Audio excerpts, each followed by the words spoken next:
850마력의 경주차는 그보다 훨씬 뜨겁다. 레이서들은 극한의 환경에서 운전을 하죠. 운전을 하다 보면 스스로의 몸에서도 열기가 발생하는데 거기에 배기관에서 나오는 열기까지 바닥으로 전해지죠.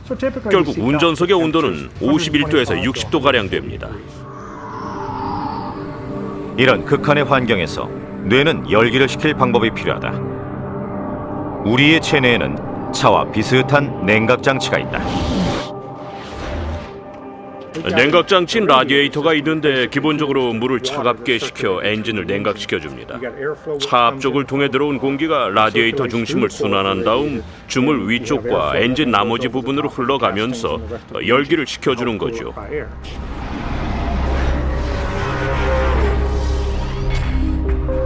자동차는 냉각수를 쓰지만 뇌는 혈류를 통해 열을 피부 표면으로 옮긴다. 그리고 땀과 함께 열을 증발시켜 혈액을 식힌다. 이마와 얼굴은 땀샘이 많고 공기와의 접촉이 용이하기 때문에 열을 식히는 데는 최적의 장소다.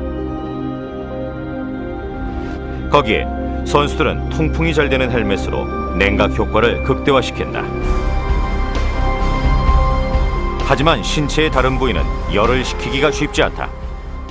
경주에 나가는 선수들은 충돌이나 화재 같은 사고에 대비해 보호장비를 꼭 착용해야 하는데 보호장비를 착용한 상황에서는 땀을 흘려도 별 도움이 안 됩니다.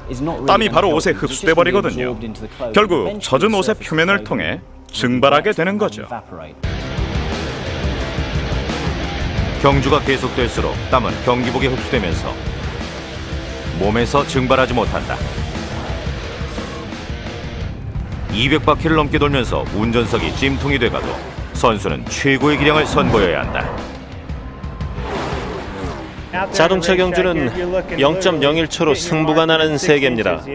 또 시속 320km로 달리면서 매 순간 코너를 돌아야 하죠. 따라서 경기에 집중하기도 정신없는 상태에서 덥다느니 그런 생각은 할 수가 없어요.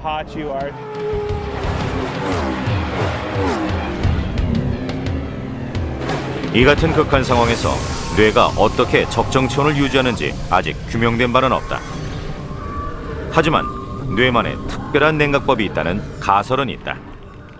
뇌는 인체의 핵심 기관으로 신체 내부의 환경을 평소와 같이 적정하게 유지하기 위해 많은 방법들을 동원합니다.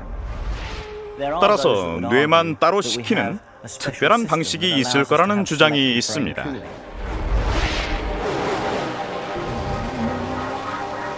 심장을 향해 흐르던 혈류는 땀이 난 얼굴을 통과하며 열을 식히고 두뇌를 거쳐 동맥 쪽으로 흐르게 된다. 그러면서 뇌 주변의 혈액 온도를 낮춘다는 것이다. 뇌혈관이 16,000km가 넘는다는 걸 감안하면 이것이 뇌가 적정 온도를 유지하는 방법일 수도 있다.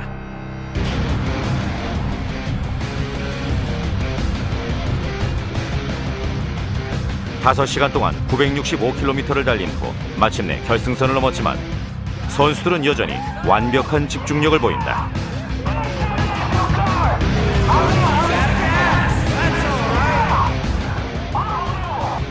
엄청난 더위에 시달리면서도 좋은 기록을 낼 수 있는 건 뇌에 놀라운 온도 유지 능력이 있었기에 가능했다.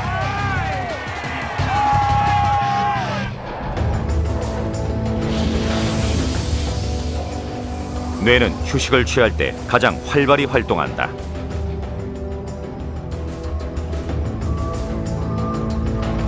수면 중에 뇌는 생존에 필수적인 업무들을 본다. 따라서 잠을 자지 않으면 뇌는 강제로 인체 기능을 멈춘다. 생명이 위협받는 시기라도 예외는 없다.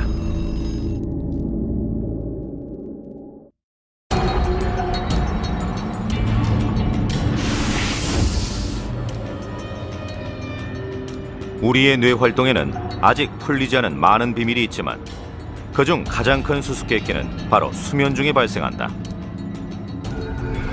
놀랍게도 우리의 뇌는 밤에도 낮과 같이 부지런히 활동한다. 뇌는 일단 우리를 잠재우는 일부터 시작한다. 밤이 찾아오면 뇌 안의 점과 같이 작은 분비선에서 천연의 수면제를 분비하기 시작한다. 멜라토닌이다. 멜라토닌은 중추 신경계에 작용해 졸음을 유발한다. 그리고 몸의 활동이 둔해지면 뇌가 활동하기 시작한다. 매일 밤 뇌는 인체를 정비한다. 하루 종일 일한 뇌세포는 정비를 위해 쉬게 하고 뇌세포 활동으로 생성된 부산물들을 치우고 새로운 뇌세포를 자라게 한다. 이렇게 내부를 정비하지 않으면 뇌는 최고의 능률을 발휘할 수 없게 된다. 따라서 잠을 자지 않으면 우리의 뇌는 강제로 우리의 몸을 잠재운다. 탐험가 데이비드 햄플먼 애덤스도 이를 경험했다. 데이비드는 홀로 기구를 타고 북극 도전에 나섰다.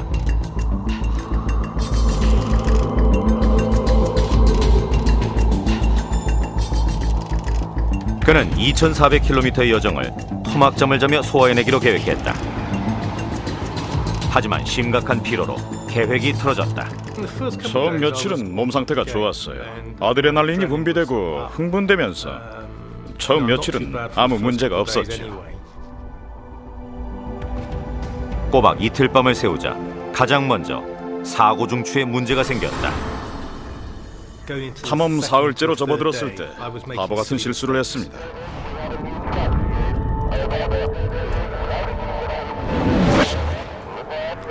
Okay, what's the new track?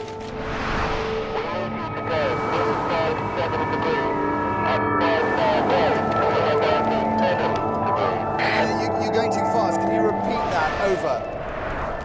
관제소와 통신을 하면서 새로운 항로를 전해드릴 때 서너 번씩 재차 물으며 확인을 했는데 그게 아니라며 빈잔을 주더군요. 그때서야 뇌 기능이 저하되고 있다는 생각이 들기 시작했죠. 72시간째 잠을 못 잔 데이비드의 상태는 복구가 시급한 상태였다. 이에 위기를 느낀 뇌는 손상된 부분을 회복시키고자 인체의 주요 기능을 제외한 모든 기능들을 멈춘다. 논리적 사고를 관장하는 뇌 영역도 예외는 아니다. 결국 데이비드는 환상까지 보게 된다. 피곤이 극에 달하면 혼잣말을 하게 되더군요. I think the worst thing about tiredness is disorientation. Disorientation. 고무 오리 인형과 대화를 했죠. 그 대상이 뭐든 상관없었을 겁니다. Say hi.